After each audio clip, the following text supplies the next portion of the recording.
हौजिक चाही तरुक फारब फावबदा बायोलॉजी की ओजा अमा फाव थाबिरक्तबा अमदी मणिपुर की ओजा अनी लेरंबा अदु ओजा अमना मेटर्निटी लिव लौरगा लेरिगे चेरक असिदा ओजा अमना अमुक ट्रांसफर थाबिखिबा थौबाल डिस्ट्रिक्ट की लमदिंग द लैबा लमदिंग हायर सेकेंडरी स्कूल की अवाटपा ओजा सिंह अथुबा मतमदा मरी लेनबा सिंहना थाबिरक्नबा ngasi स्कूल असिगी महाइरोल सिंहना स्कूल की कैंपस ता खोंजंग चंगचिनख्रे ngasi की खोंजंग अदुगी मतंगदा स्कूल असिगी स्टूडेंट यूनियन की general secretary G Edison Sharma high school असी हाना हाई स्कूल ओइना लेरंबदगी कुमजा लिसिंग अनी गा तरा तरेता मणिपुर लेंगा की थौरांग अमगी मखादा हायर सेकेंडरी स्कूल ओइना अपडेट तौखिबनी स्कूल असी मणिपुर लेंगा की स्कूल फगत हंसी मिशन की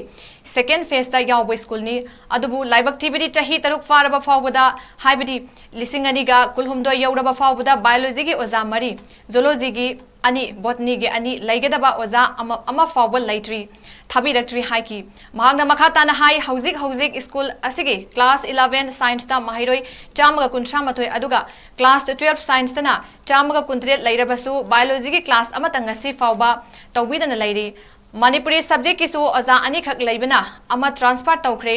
मसिगी मथक्ता अतोप सब्जेक्ट सिंगिसु अवाटप ओजा मयाम लैरी हौजिक लेबा की इरांग लैरबसु लेंगाक असिना स्कूल हांगलबनिना लाइरिक ताकपिनबा ओजासु पिबियु हाइजरी हाइखी लमदिंग हायर सेकेंडरी हाइना लैरिबा थौबाल डिस्ट्रिक्ट की मनुंगदा लैरिबा स्कूल असी 2017 दा लेंगाक की मखादा हाई स्कूल ओइना लेरंबदगी हायर सेकेंडरी दा अपग्रेड तौरबा मतुंग हौजिक चाही तरुक फारब फावबदा बायोलॉजी की ओजा अमा फाव थाबिरक्तबा अमदी मणिपुर की ओजा अनी लेरंबा अदु ओजा अमना मेटर्निटी लिव लौरगा लेरिगे चेरक असिदा ओजा अमना अमुक ट्रांसफर थाबिखिबा होय लमदिंग हायर सेकेंडरी की छात्र असी साइंस स्ट्रीम दा क्लास 12 ता छात्र चामगा कुंतरे लै अमसुंग क्लास 11 दा चामगा कुंथ्रा माथोय असुक यामना लेरिबा छात्र असी सरकार असिना मियेंग चंबीदबगी मोंगदा लैबा असी छात्र सिंगी थमोयदा असुकी मतिक थमोय सोकसे इरांग असी लैना मणिपुर की लैंगाकसिना